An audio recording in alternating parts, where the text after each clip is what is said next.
YouTube'da çıktın mı? Tamam.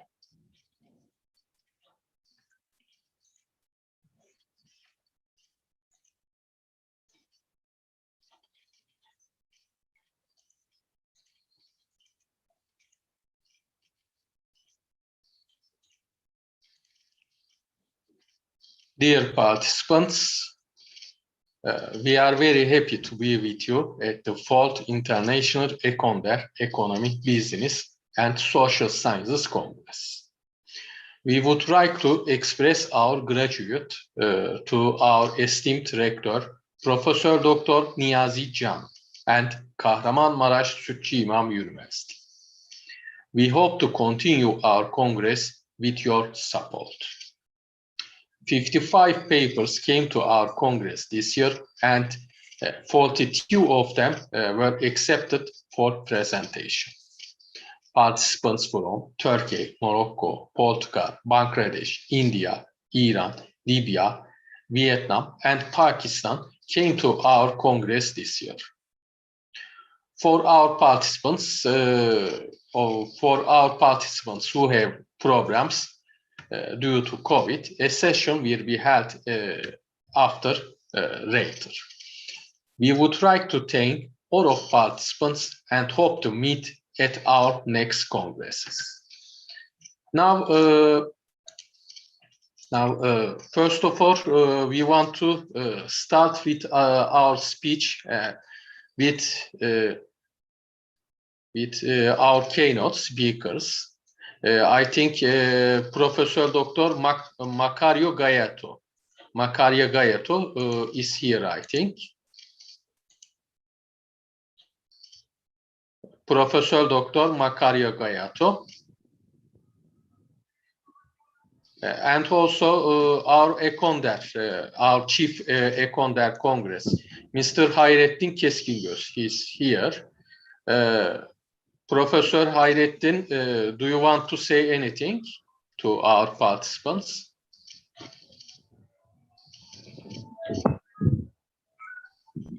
Okay, hocam.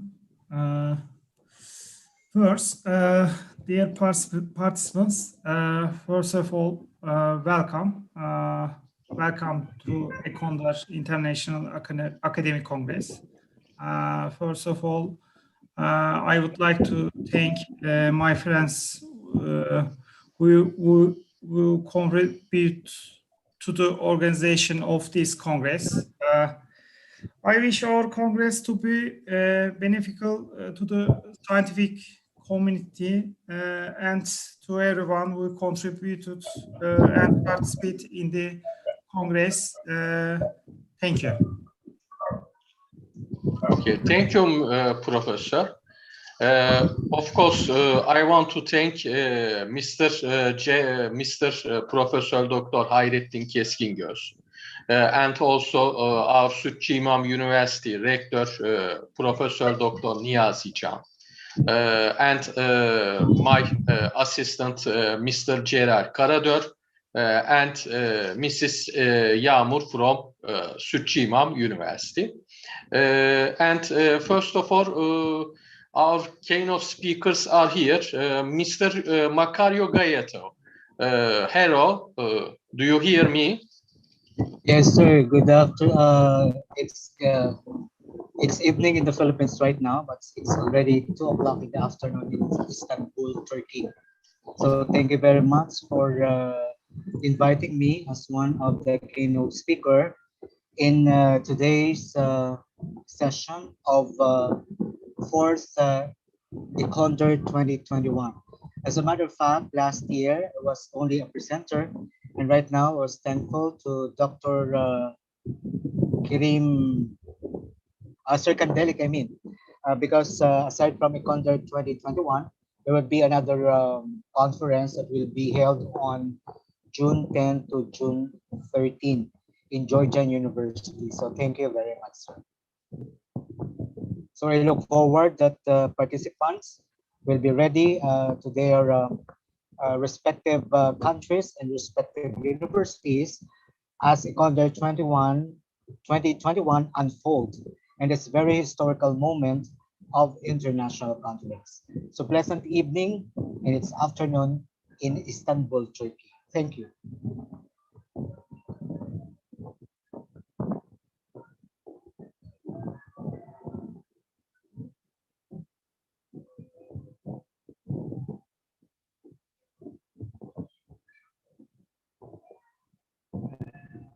So your microphone is muted.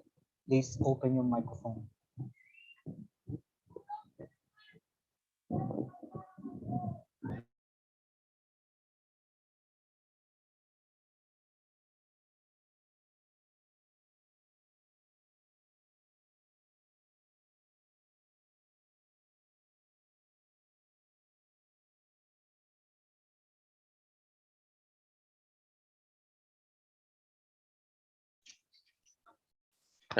Thank you, Professor Macario Gaeto.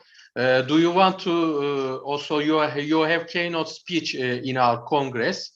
Do you want to speak? Yes, sir. Okay. Of course, you can start. Okay. I will share my screen, please. Share screen. It's disabled.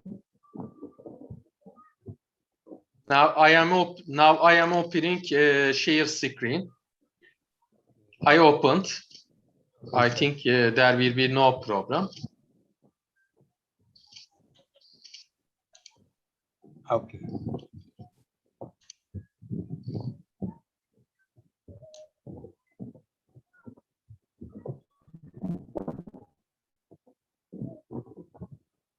Oh, can you see my screen sharing? I hope it's clear, and I look forward that everybody will see it as clear as I can. So this afternoon, I would like to share with you my talk. It's all about how could we transform teaching and learning through technology and gaming in the new normal in the Philippines. So we all know that right now in the Philippines, the COVID-19 pandemic is still in effect, but gradually it subsides little by little. So right now, even though we are working at home, we can go outside. We can go to the shopping mall. We can go to market, and then we can eat outside in the restaurant, and then we can travel using public transportation. But watching movies and cinema is a no-no. So what teachers in the Philippines right now is doing, and we are transforming teaching and learning through technology. Okay, so number one, so teachers, although whether we like it or not, we are always interrupted because in this time of pandemic, it's almost 1 year ago that the pandemic is still in effect in our respective countries. But we look forward that by the end of this year, our classes will be normal, and then we're also looking forward that all of these things is happened with reason. And then the crisis around COVID-19 is still leaving an indelible footprint on the hearts and minds of multiple generations of the different children and even young adults. The impact and ripple effects across the collective livelihood is likely very vast. It's very, very enormous to comprehend. But it's a little bit scary. But we don't need to be hopeless. Because in this time of pandemic, we need to be very, very careful with that. All of the things that's really happening in our surroundings goes hand in hand with the different forms of teaching, using online classes. Whether we like it or not, we are now in the immersion of technology. So we are practicing the synchronous using our own platforms like us. In my university, we are using the Canvas learning management system. Some university use the Microsoft Teams, other use WebEx, and other platforms could be used, to transform education using technology. And then aside from that, there's also what we call the asynchronous learning system. In the asynchronous learning, students go online and the teacher is offline. And that's what we are doing in our respective universities. In my university, at the University of the East in Caloocan in the Philippines, I'm only conducting online class every Tuesday. So for Thursday class, I'm not appearing online. We are just reminding our students to log in their attendance using Canvas LMS. And at the same time, there are different, learning assessments. There are different learning activities, and then using the modular system. And then for the fact that students really enjoy it, because it's like for me, I'm in favor of the online learning or distance education. And then in the government, since very few students own a laptop, computer, some gadgets. So in the public school, in the government, they are using what we call the flexible learning. So in flexible learning, they are using modular approach, a traditional paper and pen, and then the students, they if they have the gadget, they have the computer, they go online, and then the teacher will teach them for a couple of hours. But in the case if you are in the private university, there are what we call installed activities wherein the student will go through the online platform and then submit it on the specific time as stipulated in the submission of the learning activities and learning assessment, because learning assessment is like a quiz. It's for example, if you have 20 items, quizzes, and then that would be equivalent to a certain point. And then all the activities, for example, like me, I'm teaching broadcasting journalism, and then I'm also teaching master's degree and PhD in international hospitality and tourism management. In other university, our platform is the Zoom meeting, or we call it the Google Meet. So aside from that, so I am giving them the module already, because when you are teaching a master's degree in the PhD, it's not like you are teaching in the undergraduate. So in the undergraduate, all the things should be, you need to give them the direction, what you're going to do. But in the master's or in PhD, you just posted what they're doing and then meet them online and then told them to submit the requirements on that specific time. And that is what we call flexible learning. But it's very difficult to teach young adults, because for example, if you're teaching toddlers, if you're teaching children, so everything the teacher should move around the camera like this.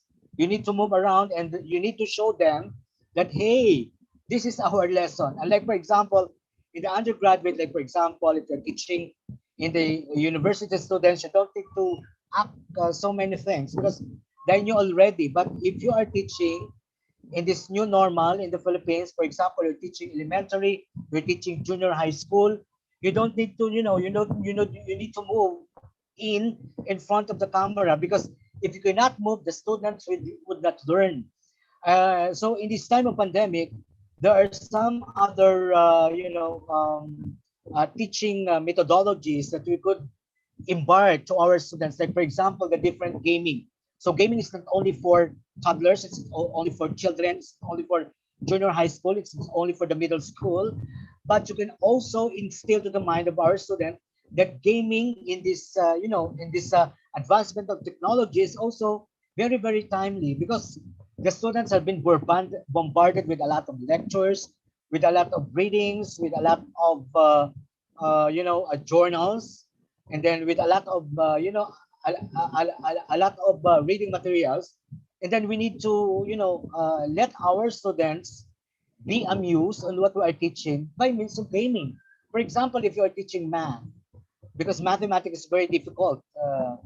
Mathematics is one of my Waterloo when I was in college.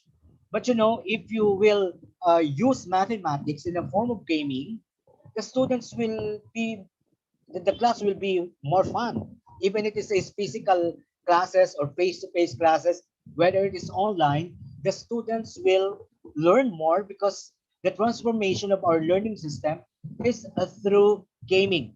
So in fact, in our university, we are always preparing prizes, even if it is online, and then we will give the prizes after the COVID-19 pandemic subsided. So we told our students that instead of receiving this kind of valuables or gifts, we'll just transpose those gifts into their grades. The students are they're very happy, and then they are enjoying the fun of having gaming technology in the online platforms.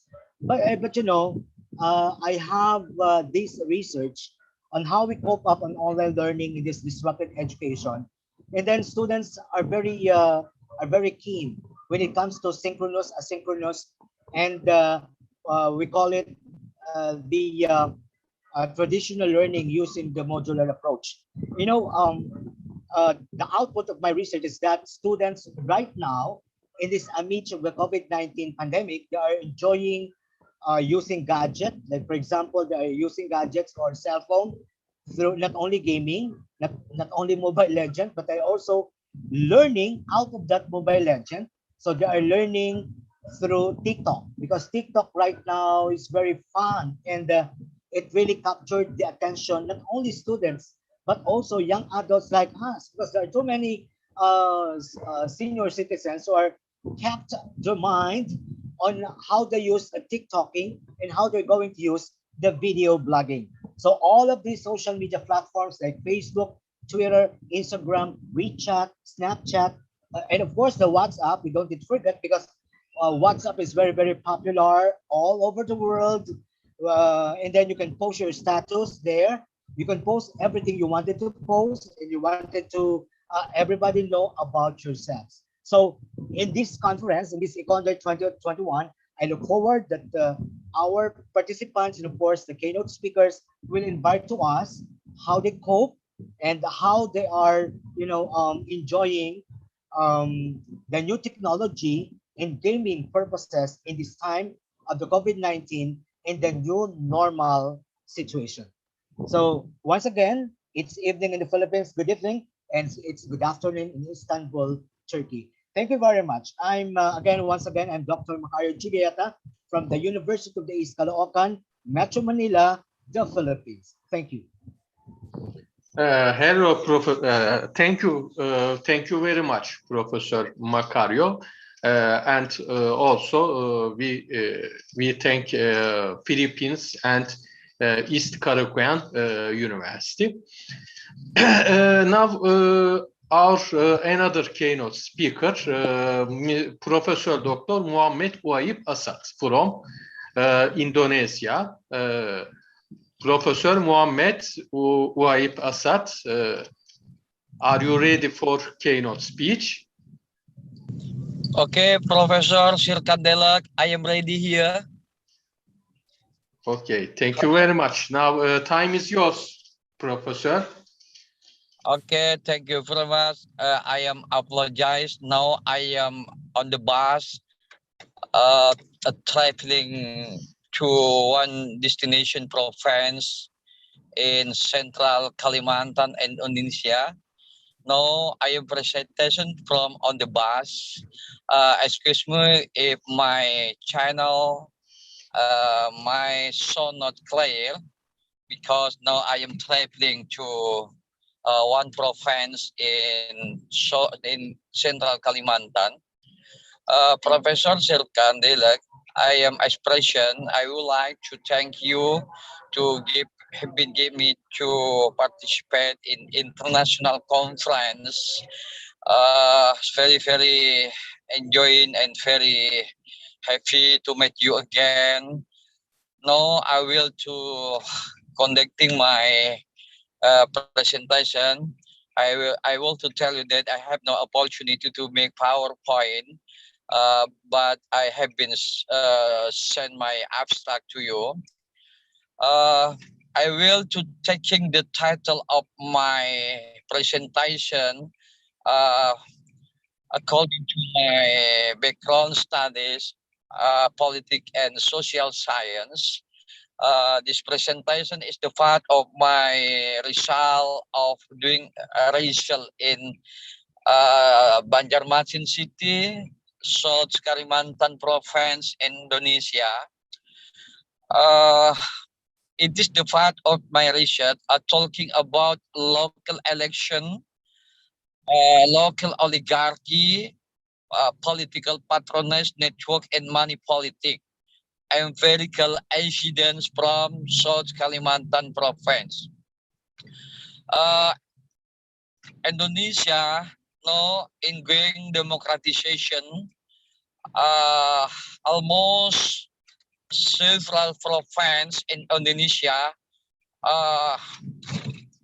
after we'll have local election, almost several provinces in Indonesia, like in my province. The problem in democratization today in Indonesia, business or capital or market interventions to political dynamic in local election,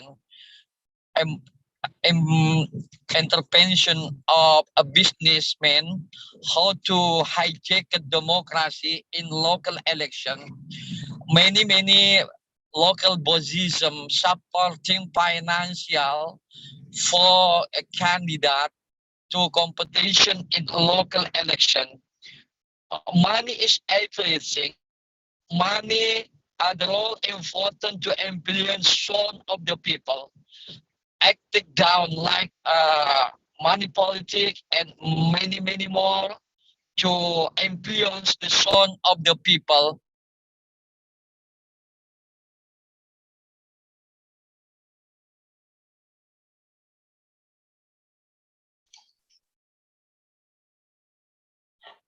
I think internet connection goes away. Yes, internet connection goes away.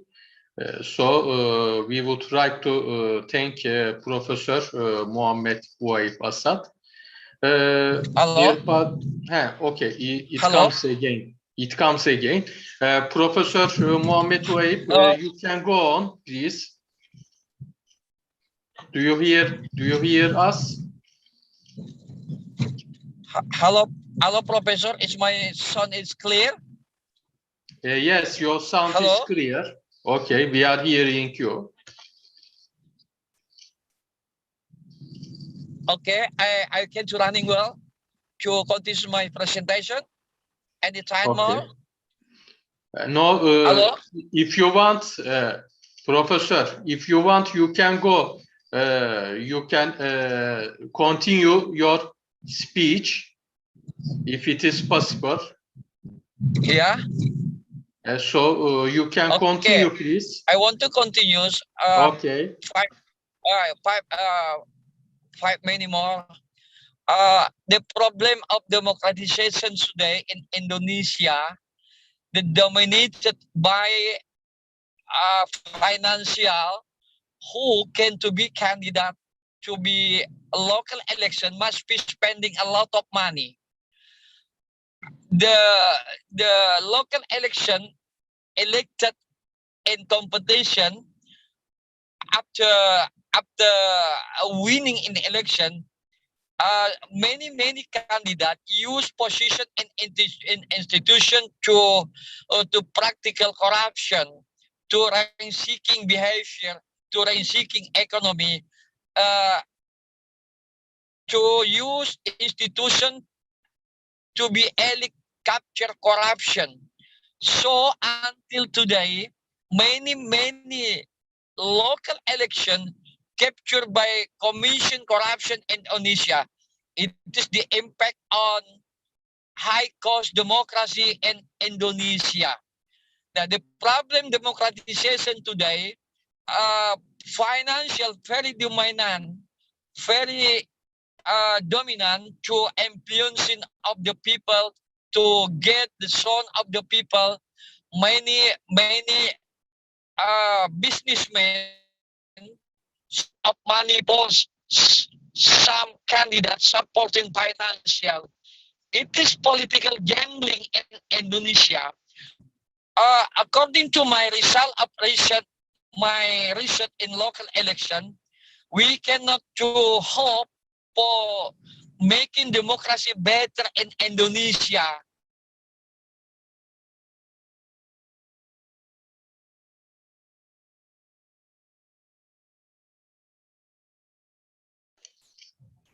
Professor Muhammed Wahip Asad. I think there is some problem in our connection. Now, dear participants, I will organize a new meeting from Zoom and I will share the link in WhatsApp groups because I think we have a technical problem now. Now we will start with a new Zoom meeting. I will share the link in WhatsApp group. Now, thank you very much. Okay. We are Okay, continue. We are continue. Thank you.